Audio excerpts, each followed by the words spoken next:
नमस्कार। बहुत सालों पहले एक मूवी आई थी, हिंदी मूवी।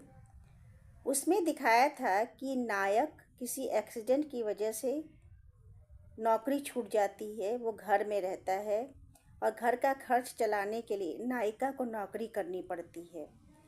क्योंकि काम के घंटे कुछ अटपटे थे, तो अक्सर नायिका का सहकर्मी रात के समय उसको घर छोड़ने आता है, जिसकी वजह से नायक के मन में गलतफहमी हो जाती है और इस तरह से पति पत्नी के रिश्ते भी बिगड़ जाते हैं।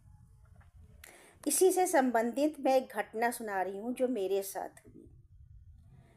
हम लोग आज मुझे एमए किए हुए 45 साल हो गए हैं। 45-46 साल हो गए एमए किए हुए। और एमए में उस समय जो मेरे साथ सहपाठिनें थीं, उनके साथ मेरा संपर्क आज भी बना हुआ है। पारिवारिक संपर्क है, जीने मरने में आना जाना लगा रहता है।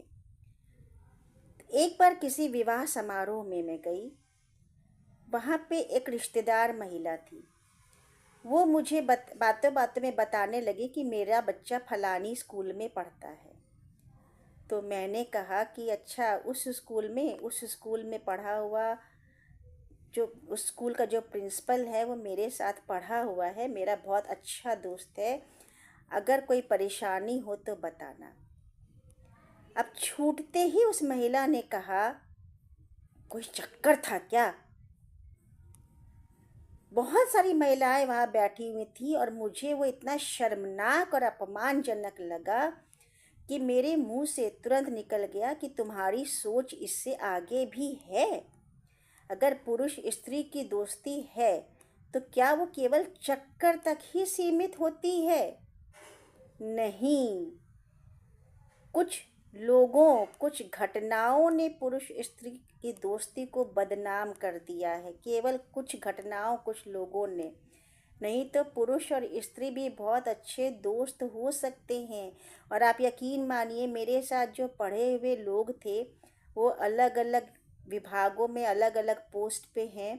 और मुझे कभी भी जब किसी उस विभाग से संबंधित कोई परेशानी होती है तो मेरे पति बेखटके उनको फ़ोन करते हैं कि भाई साहब ये काम फंस गया है, ज़रा इसको करवा दीजिएगा, और जो उनके बस में होता है उतनी मदद करते हैं।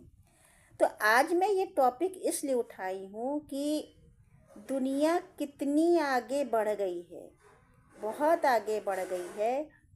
हाँ, कुछ जगह पे कुछ लोग गलती करते हैं, जो बॉयफ्रेंड गर्लफ्रेंड के नाम पे अनैतिक कार्य करते हैं, गलत राह पकड़ते हैं। लेकिन पुरुष स्त्री की दोस्ती भी उतनी ही अच्छी, उतनी ही जिसको कहते हैं सॉलिड, उतनी ही पवित्र होती है जितनी एक स्त्री स्त्री की और पुरुष पुरुष की स्त्री।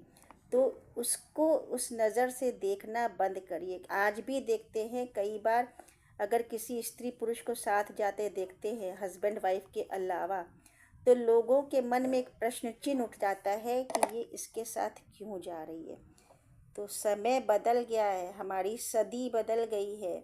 तो अपनी सोच को संकुचित होने से बचाइए। लेकिन ये भी ज़रूरी है कि हम उन घटनाओं से, उन लोगों से सावधान रहें जिनकी वजह से ये रिश्ते बदनाम होते हैं। धन्यवाद।